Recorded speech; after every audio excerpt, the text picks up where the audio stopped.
yang mohon maaf tidak bisa saya sebutkan namanya satu persatu tanpa mengurangi rasa ta'zim dan takrim kita. Kita doakan mudah-mudahan guru-guru kita dijaga oleh Allah Subhanahu wa taala, disehatkan badannya, diberkahi kehidupannya, dimudahkan segala urusannya, amin ya rabbal alamin. Dan tak lupa salam penghormatan kepada seluruh panitia yang telah bersusah payah mensukseskan acara pada pagi hari menjelang siang hari ini. Mudah-mudahan semua pihak baik sipil, TNI, Polri-nya, begitu juga dengan seluruh jajaran, baik juga kawan-kawan dari laskarnya, batiknya, dengan kepengurusan DPW FPI Probolinggonya, dan semua pihak yang ikut andil mensukseskan acara pada pagi hari ini, baik yang menyumbang secara moral maupun material. Mudah-mudahan semua yang punya andil dan jeripayah, semoga seluruh amalnya dilipat gandakan pahalanya di sisi Allah Subhanahu wa taala, amin ya rabbal alamin. Dan tak lupa salam penghormatan kepada para hadirin wal hadirat, kaum muslimin, kaum muslimat. Mudah-mudahan dengan berkumpulnya kita dalam acara pada pagi hari ini, yang juga merupakan acara perayaan Isra Mi'raj sekaligus haul daripada Ibu Nyai Hajah Susanti Khadijah serta Sepuh Triwung, yang mudah-mudahan berkah daripada acara pagi hari ini. Mudah-mudahan Allah Subhanahu wa taala tidaklah kita pulang dari tempat ini kecuali Allah Subhanahu wa taala mengampuni dosa-dosa kita. Kayaknya nggak ada yang punya dosa orang sini nih. Saya mau tanya, punya dosa gak? Punya gak? Punya apa banyak? Banyak apa banyak banget? Lo kok didoain dosanya diampunin, nggak ada yang amin. Ulang. Mudah-mudahan berkah acara pada pagi hari ini Allah Subhanahu wa taala menjadikan pulangnya kita dari tempat ini berkah acara haul, berkah acara Isra Mi'raj, berkah daripada pengajian pagi hari ini. Tidaklah kita pulang dari tempat ini kecuali Allah Subhanahu wa taala mengampuni dosa-dosa kita, mengabulkan hajat-hajat kita. Amin. Yang sakit diangkat penyakitnya, yang punya kesulitan dimudahkan, yang punya hutang piutang diselesaikan, yang punya usaha diberkahi, yang belum dapat jodoh dientengin jodohnya, yang sudah berkeluarga dijadikan keluarga yang sakinah mawaddah warahmah, dan kita semua mendapatkan syafaat dari Nabi kita Sayyiduna Muhammad sallallahu alaihi wasallam, amin ya rabbal alamin. Alhamdulillah, dalam kesempatan pada pagi hari ini saudara, tidak banyak yang ingin saya sampaikan, namun dalam kesempatan ini kita sudah memasuki tanggal 27 Sya'ban, artinya tinggal 2 atau 3 hari lagi insyaallah kita akan memasuki bulan suci Ramadan, di mana bulan yang penuh dengan kemuliaan, penuh dengan keberkahan. Makanya saudara, para salafun saleh ketika datangnya hilal telah dapat informasi, atau yang melihat secara langsung, atau yang mendapatkan kabar tentang terlihatnya hilal atau tidak terlihatnya hilal, sehingga harus diistiqmalkan, disempurnakannya bulan Sya'ban menjadi 30 hari. Makanya Nabi SAW mensunahkan kita untuk membaca doa dalam rangka menyambut hilal daripada bulan Ramadan. Bahkan gak sampai di situ saudara, Syekh Abdul Qadir Al-Jailani qaddallahu sirrah, qaddasallahu sirrahu, memiliki salam khusus, yang salam tersebut itu dibaca untuk menyambut bulan suci Ramadan, dan salam tersebut juga diamalkan oleh para habaib, oleh para kiai. Salah satunya saudara, di mana para salafun saleh memberikan salam, assalamu alayka ya syahrul siyam, assalamu alayka ya syahrul qiyam, assalamu alayka ya syahrul tarawih, assalamu alaikum ya syahrul ibadah, dan salam-salam yang lainnya saudara. Tahu-tahu ada yang protes. Diprotes, kenapa kok pakai dhamiril khitab assalamu alayka ya syahrul ramadan? Dhamir khitab itu saudara digunakan oleh sesuatu yang punya jasad, yang punya ruh. Kenapa kok para ulama sampai-sampai memberikan salam kepada syahr. Ini kan bulan. Bulan itu kan dzaraf, keterangan waktu. Ini kan bukan makhluk yang sesuatu, saudara. Sehingga penggunaan dhamirul khitab menjadi tanda tanya, saudara. Menarik, Al-Habib Idrus bin Umar Al-Habsyi, sahibu kitab Iqdul Yawaqit, memberikan jawaban yang menarik, saudara. Di mana dalam jawaban tersebut Al-Habib Idrus bin Umar Al-Habsyi, sahibul Iqdul Yawaqit, mengatakan bahwasanya ni'mal arifin, senikmat-nikmatnya para arifin billah, mereka yang mengenal Allah Subhanahu wa taala, mereka memposisikan Ramadan bukan hanya sekedar waktu dan bulan, saudara, tapi Ramadan seperti seakan-akan lahu jismud, punya jasad, punya ruh. Kenapa? Karena Ramadan bukan bulan biasa, saudara. Ramadan merupakan bulan yang dapat menghidupkan jiwa yang mati. Ramadan merupakan bulan yang penuh dengan maghfirah, sehingga mereka para alim ulama mempersiapkan diri mereka untuk menyambut bulan suci Ramadan, agar Ramadan yang mereka dapati menjadi Ramadan yang mulia, Ramadan yang agung, Ramadan yang sempurna. Makanya mereka mengucapkan salam yang mereka berikan kepada bulan Ramadan. Alhamdulillah. Maka saya mau tanya, nih majelis-majelis nih, diadakan penutupan-penutupan untuk menyambut bulan suci Ramadan dalam rangka untuk ngingetin umat, siap-siap, jangan sampai masuk keluar bulan Ramadan orang nggak tahu, atau makhluk masuk bulan suci Ramadan penyambutannya biasa-biasa saja. Saudara, saya mau tanya, andai kata ada ulama yang datang ke rumah kita mau berkunjung, berziarah, saya mau tanya, kira-kira kita seneng atau enggak? Ya Allah, lemes bener orang Probolinggo nih. Udah makan belum? Udah makan belum? Udah makan, jawabnya kenceng loh. Saya mau tanya, kalau ulama mau ziarah ke rumah kita, hati kita senang tidak? Bahagia tidak? Gembira tidak? Gembira, saudara. Kira-kira kalau ulama mau datang ke rumah kita, kira-kira kita siap-siap atau diem? Kira-kira rumah kita bersihin nggak? Rumah kita rapiin nggak? Rapiin. Ulama mau datang, saudara. Ulama mau datang, kita siap-siap. Atau pejabat mau ke rumah, saya mau tanya, kira-kira kita siap-siap nggak? Siap-siap.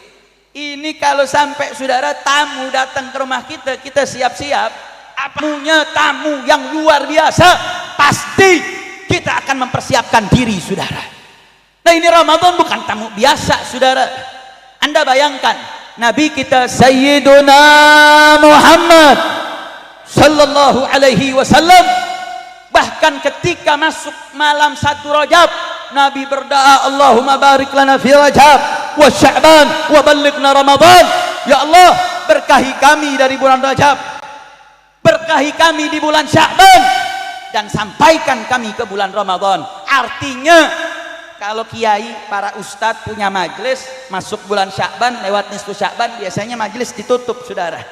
Tawakufannya bilang apa? Mau istiqbal Ramadan, mau siap-siap nyambut Ramadan. Saudara, Nabi kita dari Rajab sudah mempersiapkan diri untuk nyambut bulan suci Ramadan.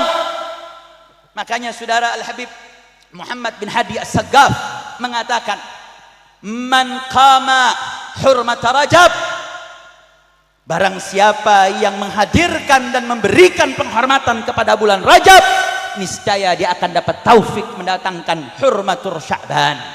Wa man qama hurmata Sya'ban, barang siapa yang berhasil menghormati bulan Sya'ban, maka dia akan dapat taufik menghormati bulan Ramadan. Barang siapa yang menggama hurmat Ramadan, barang siapa yang bisa menghadirkan bulan Ramadan, menghormati bulan Ramadan, memuliakan bulan Ramadan, niscaya dia akan terjaga dari Ramadan yang tahun ini sampai Ramadan yang akan datang. Alhamdulillah. Berarti saya mau tanya, memuliakan Ramadan, memuliakan bulan-bulan mulia, saya mau tanya, penting atau tidak? Penting atau tidak? Siap muliakan bulan Ramadan? Siap agungkan bulan Ramadan? Siap sambut bulan Ramadan? Takbir. Artinya apa, saudara? Jangan remehkan, jangan. Bahkan dalam kitab Al-Jawadhir, saudara, Al-Imam Ibni Hajar Al-Haytami mengingatkan, kalau ampe, saudara, ada seseorang dengar memasuk Ramadan, terus hatinya ngegerendeng, hatinya nggak seneng, bahkan kayak risih. Jadi nggak bisa makan nih. Ramadan jadi nggak bisa minum nih. Kalau sampai saudara ada rasa seperti itu dalam dirinya, maka irtakaba minal kabair, dia telah melakukan dosa besar. Hati-hati saudara, jangan sampai ada kegalauan, ada ketidaksukaan diri kita ketika datangnya bulan mulia. Maka sekali lagi saya mau tanya semua yang hadir di sini, siap muliakan bulan Ramadan? Siap agungkan bulan Ramadan? Takbir. Makanya saudara, para ulama dulu bukan cuma nyiapinnya dari bulan Rajab. Ramadan itu menjadi satu waktu yang sangat-sangat mercusuar untuk diperhatikan saudara. Bahkan para ulama dulu dikatakan berdoa 6 bulan biar sampai bulan Ramadan. Setelah bulan Ramadan berdoa 6 bulan biar ibadah di bulan Ramadannya diterima oleh Allah Subhanahu wa taala. Artinya Ramadan ini menjadi titik yang begitu penting untuk sangat-sangat dipersiapkan. Makanya kenapa sih kok para alim ulama menutup majelis mereka? Padahal saya mau tanya, majelis taklim bagus atau tidak? Jawab yang kompak, majelis taklim bagus atau tidak? Majelis zikir bagus atau tidak? Bagus saudara. Tapi kenapa kok ulama kita justru tutup? Ini belajar dari para salaf saudara. Al-Imam Zuhri, Imam Zuhri ini saudara, beliau ini jalur periwayatan perawi hadis. Beliau setiap harinya menebarkan suhuf untuk membaca dan meriwayatkan hadis-hadis saudara. Ketika masuk bulan suci Ramadan, beliau tutup suhufnya, beliau tutup majalisul hadisiyahnya. Untuk apa? Buat baca Al-Quran total di bulan Ramadan saudara.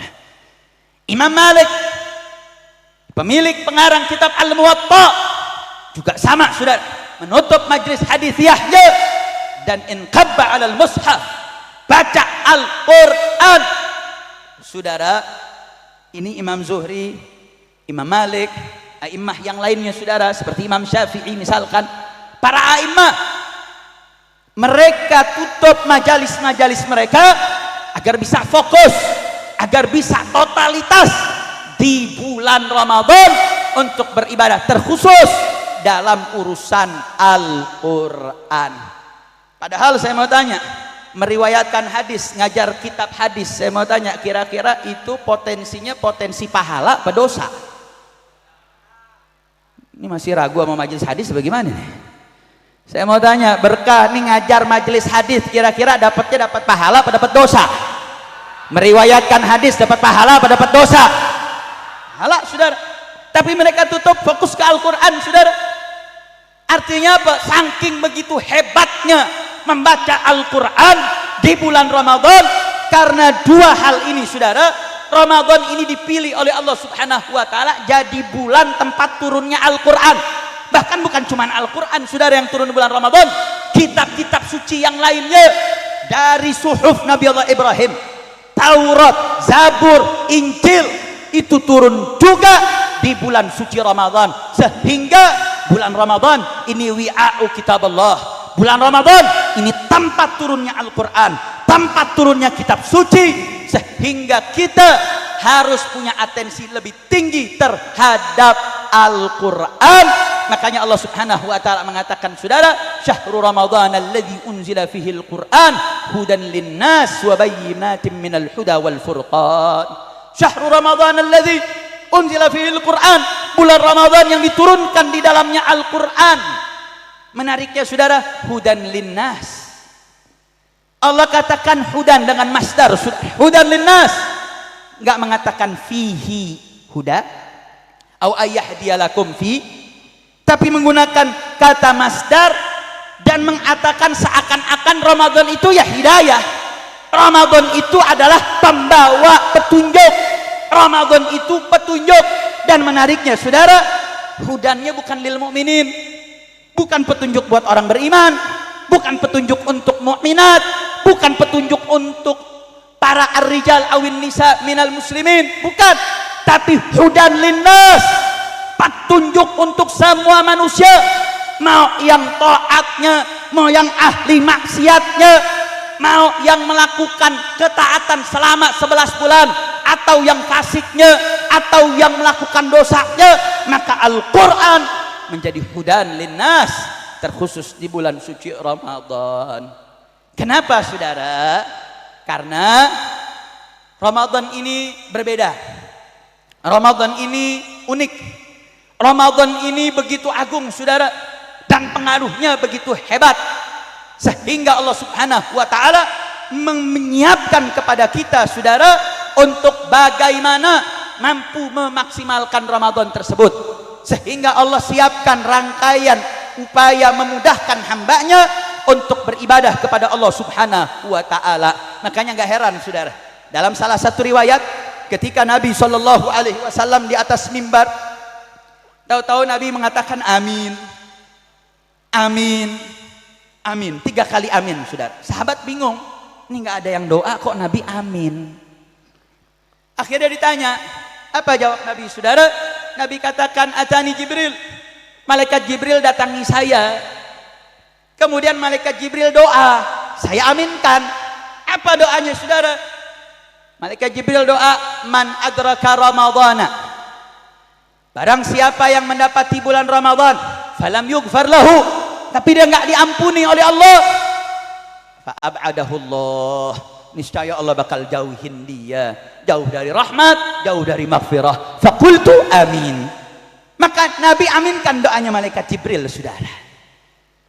Yang kedua, amin yang kedua, ketika malaikat Jibril berdoa, man adraka walidah, barang siapa yang dapat kedua orang tuanya, au ahadahuma, atau dapat salah satu dari keduanya, adkhalan nar, kemudian dia masuk neraka, fa'abadahullah, niscaya Allah akan jauhkan dia daripada ampunannya Allah Subhanahu wa ta'ala. Yang ketiga, man dzukirtu ismi, barang siapa yang disebut nama Nabi, namaku, walam yusalli alayya, dan enggak bersalawat, fa'abadahullah, niscaya Allah akan jauhkan. Yang kedua, faqultu amin, Nabi katakan amin. Yang ketiga, Nabi jawab amin juga saudara. Bayangin, yang doa malaikat Jibril, yang aminin Nabi Muhammad sallallahu alaihi wasallam, bukan sembarangan saudara. Kalau ustadz yang doa masih bisa diterima, bisa ditolak. Tapi saya mau tanya, yang doa malaikat Jibril, kira-kira doanya gobul apa enggak? Ini enggak percaya malaikat Jibril orang sini kayaknya. Saya mau tanya, doanya malaikat Jibril, malaikat yang doa, kira-kira doanya diterima atau ditolak? Diterima atau ditolak? Udah yang doa malaikat Jibril, yang amin Nabi Muhammad, kira-kira kalau yang aminkan Nabi Muhammad, kira-kira doanya diterima atau ditolak? Diterima atau ditolak? Oh, ini yang doa Sayyidul Malaikah, yang aminin Sayyidul Al-Anbiya wal Mursalin, yang doa penghulunya para malaikat, yang aminin pimpinannya Nabi dan Rasul. Nggak main-main saudara. Tapi saya mau fokus yang pertama aja nih, soalnya panitia bisik-bisik, Bib, jangan lama-lama katanya. Lanjut jangan, ya udah pada lapar lu. Lanjut jangan, lanjut ngaji apa lanjut makan? Makan sambil ngaji, lu kebangetan lu. Saudara, saya fokus yang pertama sajalah. Dalam doa malaikat Jibril menarik, Nabi malaikat Jibril cuma mengatakan man adraka Ramadan, siapa yang dapat bulan Ramadan. Enggak mengatakan man adraka Ramadan wa fa'ala kada au sana'a kada au amala kada. La. Man adraka Ramadan, siapa yang dapat bulan Ramadan, dapat saja saudara, mendapatkan Ramadan, terus falam yughfar lahu, terus enggak diampuni, fa'abadahullah, Allah bakal jauhi saudara. Maksudnya bagaimana? Kalau sampai bulan Ramadan saja, yang di situ banyak maghfirahnya, yang di situ banyak ampunannya, yang di situ banyak rahmat dari Allah, tidak dapat ampunan, mau bulan kapan lagi diampunin? Mau bulan kapan lagi dia mau tobat? Mau bulan kapan lagi dia mohon ampun kepada Allah? Makanya saudara, yang pertama saat nyambut bulan Ramadan, al-azam ala taubah, azamkan saudara. 2 hari yang akan datang saudara, azamkan, saya mau tobat kepada Allah. Ya Allah, dosa saya banyak, dosa mata saya, dosa mulut saya, dosa pendengaran saya, dosa kemaluan saya, dosa perut saya, dosa semua anggota tubuh saya, lebih-lebih dosa hati saya. Saya berazam kepada Allah untuk diampuni, agar Allah mengampuni berkah bulan suci Ramadan insya. Maka saya mau tanya semua yang hadir di sini, siap bertaubat, siap mohon ampun kepada Allah, siap maksimalkan bulan suci Ramadan? Takbir. Jadi saudara, ini bulan nggak main-main. Allah buka pintu makfirahnya ini banyak. Satu, dalam hadis Nabi mengatakan, man shoma ramadhana imanan wa ihtisaban ghufirallahu ma taqaddama min dzambih. Barang siapa yang puasa secara penuh di bulan suci Ramadan, imanan wa ihtisaban, puasanya bukan karena pengen dipuji orang, puasanya karena nggak takut dibilang nggak puasa. Oh, puasanya bukan karena pengen dipuji atau takut dicaci, tapi puasanya imanan. Dia tahu puasa itu wajib. Puasa rukun daripada ajaran agama Islam. Puasa adalah urul Islam, tiang agama, tiangnya Islam. Ihtisaban, dan dia hanya mengharap ridha Allah, mencari thawab dari Allah. Ghufirallahu ma taqaddama min dzambih, maka akan diampuni oleh Allah Subhanahu wa taala. Enggak sampai di situ saudara, Nabi ngomong lagi di hadis yang lain, dalam template hadis yang enggak jauh berbeda, man qama ramadhana, barang siapa yang qiyamul lail di bulan suci Ramadan imanan wa ihtisaba, karena iman kepada Allah dan karena mengharap ridha Allah, ghufirallahu ma taqaddama min dzambih. Barang siapa yang qiyamul lail, makanya dipesan nih kepada bapak ibu nih semua yang hadir di sini, tarawih jangan semangat 10 hari pertama doang. Nanti 10 hari kedua mulai sepi, apalagi 10 hari ketiga. Itu sih di Jakarta, tahu di Probolinggo sama apa beda? Sama apa beda? Bu masih hidup bu? Coba bu angkat tangannya bu biar tahu masih hidup. Alhamdulillah. Saya mau tanya, biasanya bulan suci Ramadan 10 hari pertama rame gak? Rame gak? Oh, apalagi malam pertama. Oh, kurang rame apa saudara? Sholat tarawih ba'da isya, mukena sama kain udah kentem sebelum maghrib. Masjid penuh sampai ngeluber keluar saudara. Tapi saya mau tanya, 10 hari kedua saya mau tanya, mulai sepi gak? 10 hari ketiga tambah sepi gak? Yang rame apa? Pasar sama material. Betul apa betul? Betul apa betul? Oh, di Probolinggo sama gitu juga? Sama? Kirain beda. Anda pikir Jakarta doang kali begitu? Atau di Probolinggo sama? Dari hadis tadi saudara, ketika Nabi mengatakan man qama ramadhana, barang siapa yang qiyamul lail Ramadan, artinya yang bisa dapat maghfirah masuk dalam hadis ini yang qiyamul lailnya sebulan penuh. Makanya usahain tarawehnya jangan 10 hari pertama doang, jangan cuma 20 hari doang, tapi upayakan sebulan penuh untuk taraweh buat qiyamul lail, biar dimohonkan ampun kepada Allah Subhanahu wa taala insya. Maka saya mau tanya semua hadir di sini, siap jaga kualitas puasa? Siap jaga sholat tarawehnya? Takbir. Nah, orang kalau udah jaga taraweh saudara, ntar masuk ke hadis yang ketiga, man qama lailatal qadri imanan wa ihtisaba ghufira lahu ma taqaddama min dzambih. Dapetin, kejar Lailatul Qadar saudara. Lailatul Qadar yang begitu mulia, yang agung, itu juga sabab maghfirah. Habib, susah beb nyari Lailatul Qadar beb. Ya sudah, ada setiap hari Anda punya doa mustajab. Inna lisaimi da'watun la turad. Sesungguhnya orang yang berpuasa itu punya doa yang enggak ditolak, doa yang mustajab. Saudara, Anda setiap buka puasa usahain buka puasa jangan langsung makan rawon, jangan langsung makan rujak cingur, jangan. Makan korma dulu. Batalin pakai korma, minum air putih, baca doa. Baca doa Allahumma lakasumtu ila akhirih. Dhahaba dhama wabtalatil uruq ila akhirih. Habis itu doa. Nu jangan gara-gara lapar balas dendam. Doa enggak. Udah gitu bukanya enggak pakai yang disunahkan lagi saudara. Sayang, Anda setiap buka puasa Anda punya doa yang mustajab. Maka saat itu kau doa dah. Minta dong ampunan kepada Allah. Minta dong keberkahan keluarganya. Minta doa duniawiyah dan ukhrawiyah. Setiap hari Anda punya doa mustajabah saudara. Kita sering ikut ziarah. Kita hadir saudara dalam berbagai macam, datang ke tempat para wali Allah, bagus. Tapi jangan lupa setiap hari ada doa mustajab.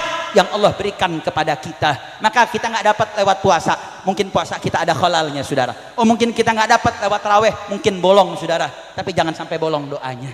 Berapa tahun kita puasa, buka puasa lewat begitu saja saudara, tanpa doa. Maka yuk mari setiap buka puasa bacakan doa saudara. Doakan buat diri kita, anak istri kita saudara. Doakan untuk suami kita, doakan untuk negeri kita, doakan juga untuk negara-negara Islam yang saat ini masih terjajah oleh Zionis Israel, terkhusus di Palestina, di Sudan, dan di seluruh wilayah kaum muslimin yang lainnya.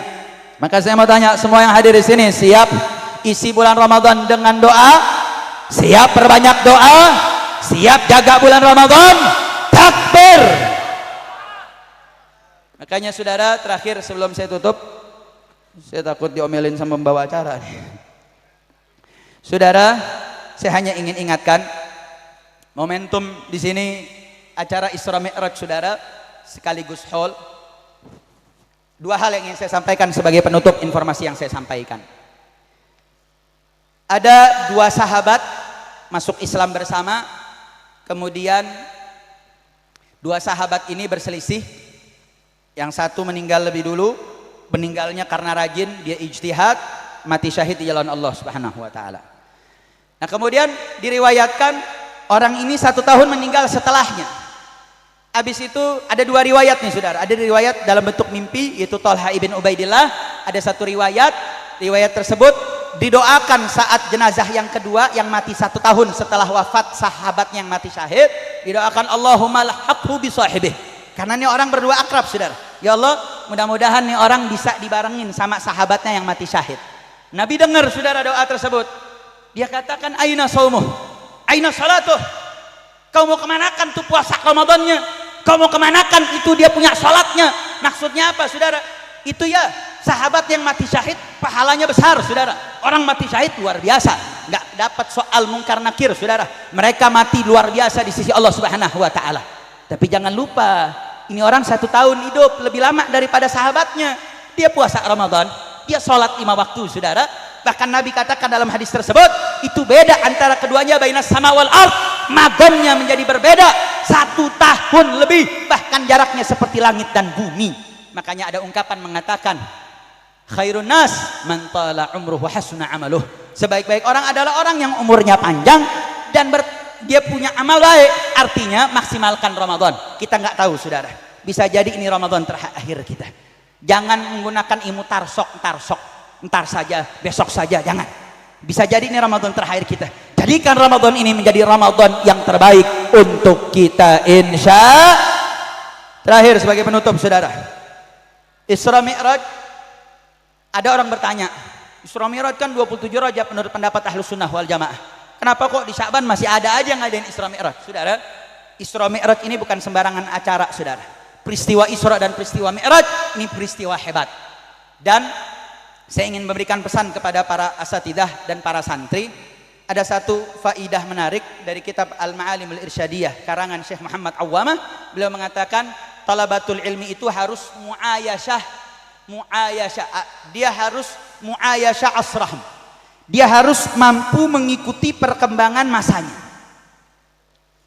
Nah, dalam kesempatan ini tadi saya ngobrol-ngobrol dengan kawan-kawan dari DPW Probolinggo, begitu juga dari kawan-kawan DPD FPI Jawa Timur. Saya mendapat satu maktok video. Saya ingin ini jadi bahan riset bagi para asatidah dan kewaspadaan para santri, begitu juga bagi ibu-ibu semuanya. Ada satu pertemuan di Davos, Swiss. Pertemuan tokoh-tokoh elit dunia berkumpul membicarakan tentang teknologi yang namanya artificial intelligence, AI.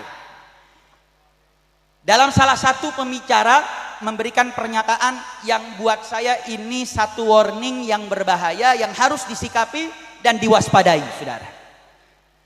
Apa ungkapannya? Dia katakan perkembangan teknologi AI ini sebelumnya, bagi yang belum tahu, AI itu satu teknologi, ada data ini bisa diolah dan disajikan. Dulu ada yang namanya Syekh Google. Kenal Syekh Google? Tahu Syekh Google? Google itu kita ngetik, memberikan informasi, dia akan ada kata kunci yang memberikan informasi kepada kita. Sehingga dia cuman bisa mencari data yang terbatas. Tapi kalau AI, data ini bisa diolah, artinya lebih canggih.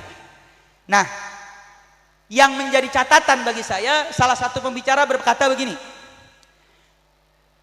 kalau agama-agama ini adalah sumber informasinya adalah data, seperti Islam, seperti Kristen, Nasrani, Protestan, Katolik, Yahudi, maka AI adalah sistem teknologi terbaik untuk mengelola data, sehingga tidak ada yang bisa mengalahkan AI di dalam mengelola data dan menginput data serta menginformasikan data. Artinya penyakitnya apa saudara? Virusnya di sini. Saat ini ada namanya generasi Gen Z, ada generasi Alpha. Kalau ini sih kayak generasi kolonial semua nih.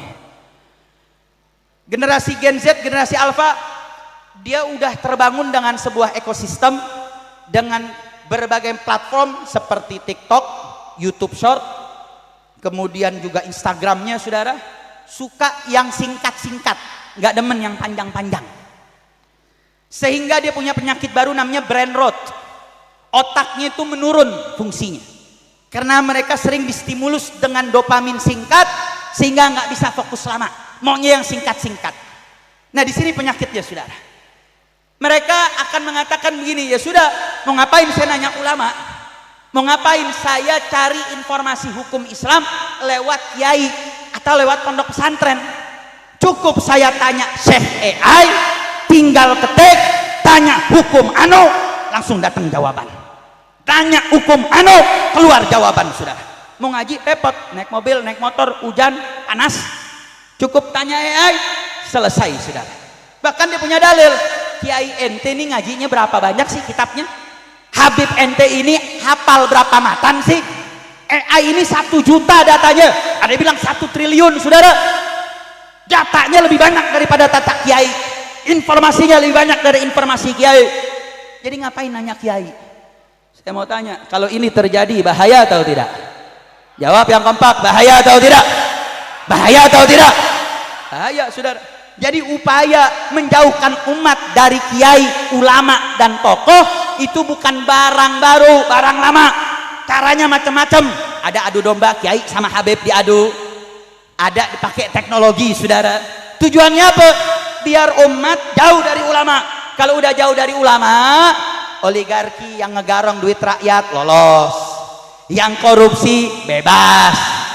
Kerusakan negara nggak ada yang perhatian. Berarti saya mau tanya, upaya menjauhkan ulama kepada umat bahaya atau tidak? Bahaya atau tidak? Maka saya mau tanya semua yang hadir di sini, para hadirin wal hadirat, siap ikut komando ulama? Siap taat dengan ulama? Siap terus ngaji? Siap mamurkan pondok pesantren? Angkat tangannya, takbir! Takbir! Takbir! Jadi ini yang ingin saya ingatkan, hati-hati. Dari segi fikroh udah ada saudara. Madhab yang hidupnya kontekstual saja udah ada. Yang hidupnya itu cuman ada nasnya nggak? Ada dalil aja nggak? Madhab itu udah lama saudara.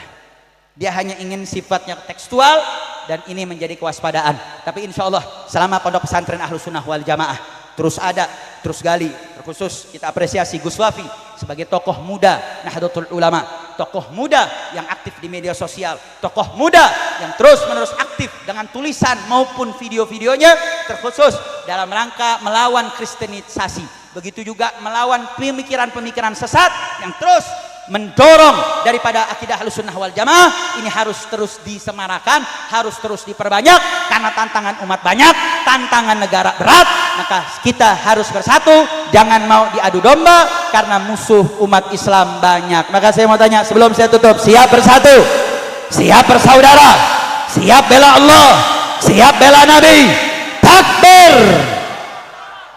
Ini yang bisa saya sampaikan. Jangan bubar dulu. Guru kita Al-Habib Abu Bakar Maulad Dawilah telah hadir dan akan menyampaikan yang akan beliau sampaikan. Ini yang bisa saya sampaikan. Mohon maaf atas segala kekurangan. Wabillahi taufiq wal hidayah. Wassalamualaikum warahmatullahi wabarakatuh.